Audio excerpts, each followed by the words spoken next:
Tampa, Florida, a weakened but still dangerous Hurricane Irma pushed inland Monday as it hammered Florida with roof-ripping winds and gushing floodwaters that created hazards even for emergency personnel trying to help beleaguered residents. Irma continued its slog north along Florida's western coast, while its outer bands pushed into Georgia. With rough conditions persisting across the peninsula, many communities in the storm's wake feared what destruction would be revealed when daylight came. More than 3.3 million homes and businesses across Florida lost power, and utility officials said it will take weeks to restore electricity to everyone. In Polk County east of Tampa, winds knocked a utility pole and lines onto a sheriff's cruiser late Sunday, illustrating the dangerous conditions for rescuers. A deputy and a paramedic were trapped for 2 hours until a crew could free them. Both were unhurt. And more than 120 homes were being evacuated early Monday in Orange County, just outside the city of Orlando, as floodwaters started to pour in. The fire department and the National Guard are going door to door and using boats to ferry families to safety, county officials said. A few miles away, 30 others had to be evacuated when a 60-foot sinkhole opened up under an apartment building. No injuries were reported in either case. Irma's center was about 100 kilometers north of Tampa early Monday, though in a much weakened state. While it arrived in Florida a Category 4 hurricane, it was down to a Category 1 with winds of 120 kilometers per hour. The monster storm has toppled at least 3 construction cranes, 2 over downtown Miami and 1 in Fort Lauderdale. Continued weakening was forecast, and the U.S. National Hurricane Center said Irma was expected to become a tropical storm later Monday. Meanwhile, more than 160,000 people waited in shelters across Florida. No deaths in Florida were immediately linked to the storm. In the Caribbean, at least 24 people were killed during Irma's destructive trek across exclusive islands known as the vacation playground for the rich. In Cuba, the storm swamped Havana's iconic sea wall, pushing water nearly half a kilometer inland. In one of the largest U.S. evacuations, nearly 7 million people in the southeast were warned to seek shelter, including 6.4 million in Florida alone.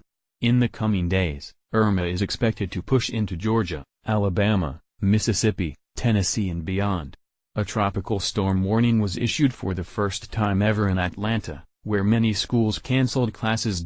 Brian Kuhn, Florida's emergency management director, said late Sunday that authorities had only scattered information about the storm's toll. "I've not heard of catastrophic damage. It doesn't mean it doesn't exist. It means it hasn't gotten to us yet," Kuhn said. In the low-lying Keys, where a storm surge of over 3 meters was recorded, appliances and furniture were seen floating away, and Monroe County spokeswoman Cammie Clark said the ocean waters were filled with navigation hazards, including sunken boats. The county administrator, Roman Gastsi, said crews would begin house-to-house searches Monday morning to check on survivors. Storm surge and tornadoes were 2 big concerns. The National Hurricane Center said a federal tide gauge in Naples reported a 7-foot, more than 2-meter, rise in water levels in just 90 minutes late Sunday. And an apparent tornado spun off by Irma destroyed 6 mobile homes in Palm Bay, midway up the Atlantic coast. Flooding was reported along Interstate 4, which cuts across Florida's midsection. Curfews were imposed overnight in Miami, Tampa, Fort Lauderdale and much of the rest of South Florida, and some arrests of violators were reported. Miami Beach barred outsiders from the island. About 30,000 people heeded orders to leave the Keys as the storm closed in, but an untold number refused, in part because, to many storm-hardened residents, staying behind in the face of danger is a point of pride.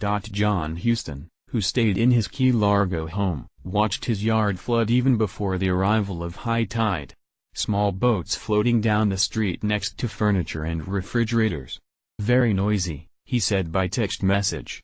"Shingles are coming off." Irma made landfall just after 9 a.m. Sunday at Cujo Key, about 32 kilometers outside Key West. On Sunday afternoon, it rounded Florida's southwestern corner and hugged the coast closely as it pushed north.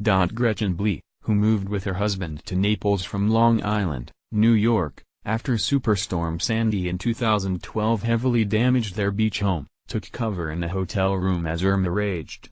I said, "Let's go and live the good life in paradise," she said. And here we are. Some 640 kilometers north of the Keys, people in the Tampa St. Petersburg area feared a first direct hit from a major hurricane since 1921.